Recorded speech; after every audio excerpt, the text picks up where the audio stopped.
La suspension de la réforme des retraites, ça a été voté hier à l'Assemblée.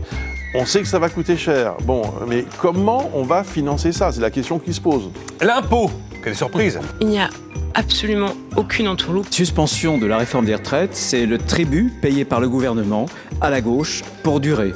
Pour avoir la suspension de la réforme des retraites, il faudra voter l'ensemble du budget de la Sécu, y compris des mesures dont ils ne veulent pas. Pardonnez-moi, je pense aux socialistes. pas uniquement sur la question des retraites. Il faudra bien voter l'ensemble. On va devoir de toute façon trouver un compromis sur le projet de loi de finances et sur le projet de loi de finances de la sécurité sociale. Mais c'est un package, c'est ça que je veux dire. C'est bien un package. Tout va ensemble, bien sûr. Vous avez tout fait pour que les hauts revenus, les dividendes, les grandes entreprises ne contribuent pas. Alors maintenant, on arrive en fin de PLFSS, et une fois que vous avez refusé que ceux qui ont le plus contribuent, il vous reste effectivement ceux qui ont le moins pour combler les déficits de la sécurité sociale. Moi, je sens la colère monter. L'incompréhension tourne à la colère. Les grands patrons, comme vous, qui sont payés de façon très élevée, doivent payer davantage d'impôts?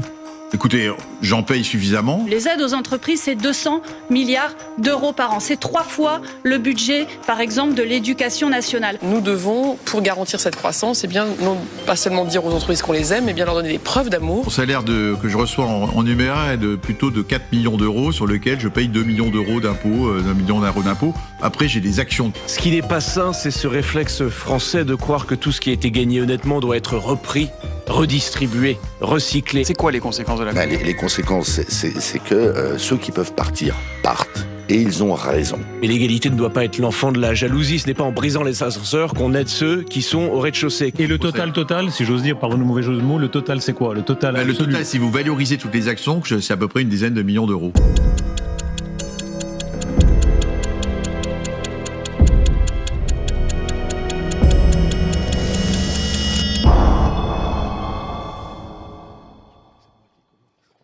Le 12 novembre 2025, Le Figaro, le journal réactionnaire du groupe Dassault, a publié un article quelque peu alarmiste dont le titre annonçait, je cite, que l'élargissement de la suspension de la réforme des retraites allait coûter 200 millions d'euros en 2026 puis 500 millions en 2027.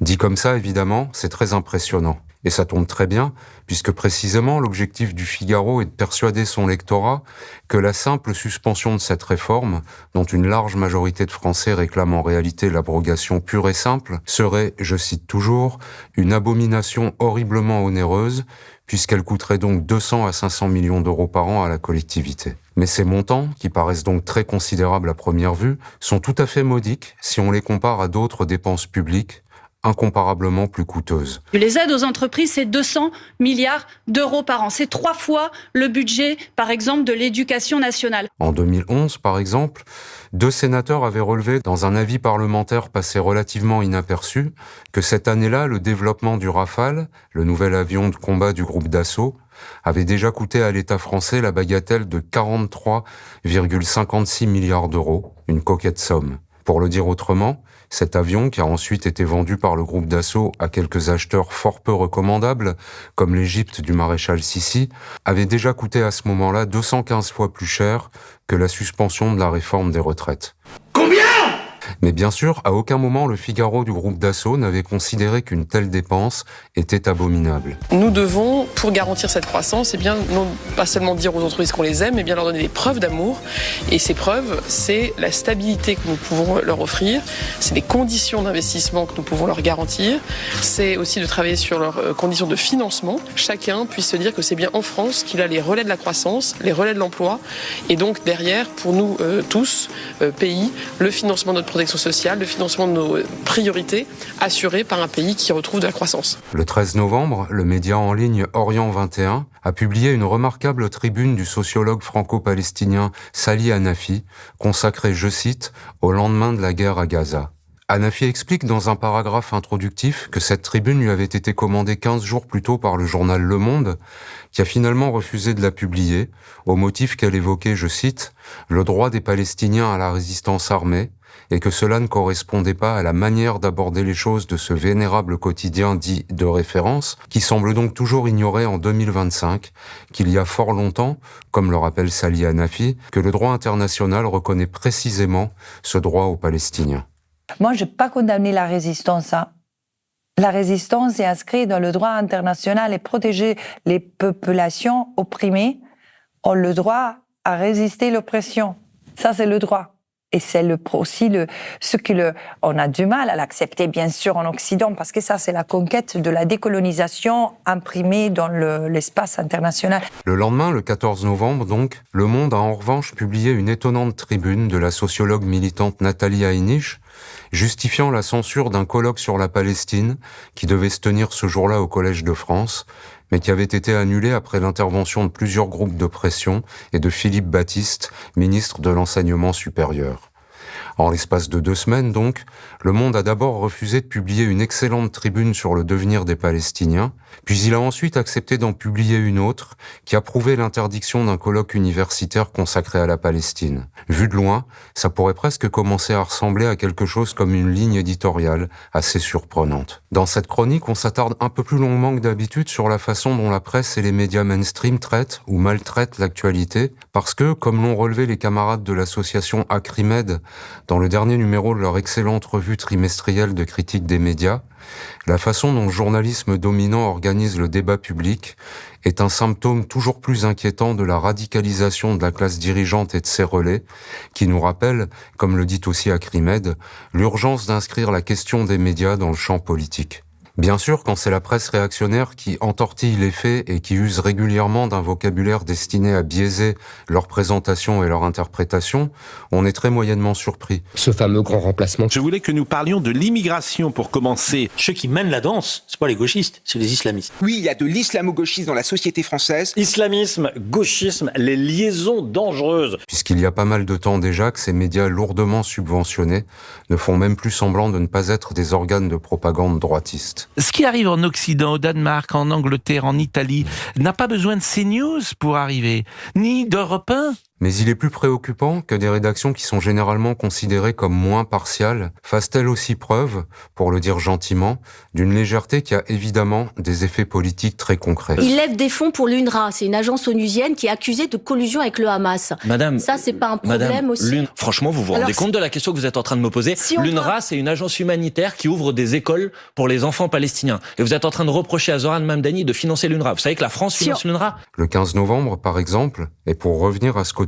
qui est toujours considéré comme l'arbitre des élégances journalistiques, l'éditorialiste anonyme du Monde, reprenant l'une des rengaines préférées du bavardage dominant, a écrit que la France insoumise instrumentalisait les défilés dénonçant la passivité de la France et de l'Union européenne devant l'hécatombe à Gaza.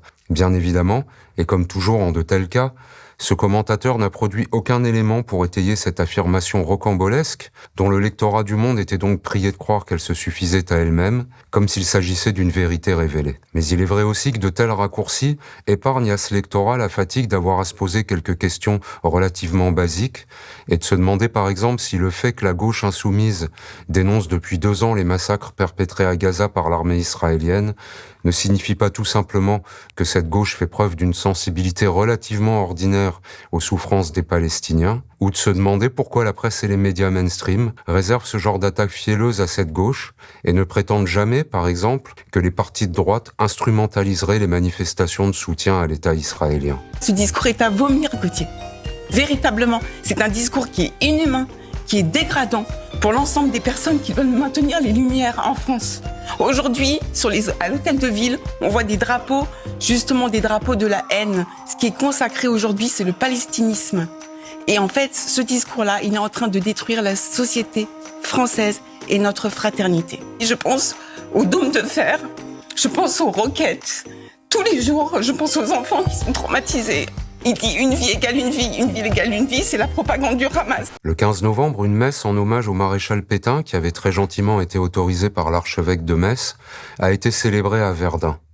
Après cette émouvante cérémonie, l'un des organisateurs a expliqué que Pétain, collaborateur actif du Troisième Reich et ordonnateur de la déportation de plusieurs dizaines de milliers de juifs vers les camps d'extermination nazis, avait été, je cite, « le premier résistant de France ». Cette profération révisionniste a soulevé une vive indignation et le parquet de Metz a aussitôt ouvert une enquête pour contestation de crimes contre l'humanité, Mais la vérité oblige à rappeler que la sanction de ce type d'obscénité n'expose aujourd'hui à aucune réprobation particulière, puisqu'Éric Zemmour, condamné en appel à 10 000 € d'amende au mois d'avril dernier pour avoir quant à lui soutenu que Pétain avait sauvé les Juifs français. C'est Pétain qui a sauvé les Juifs.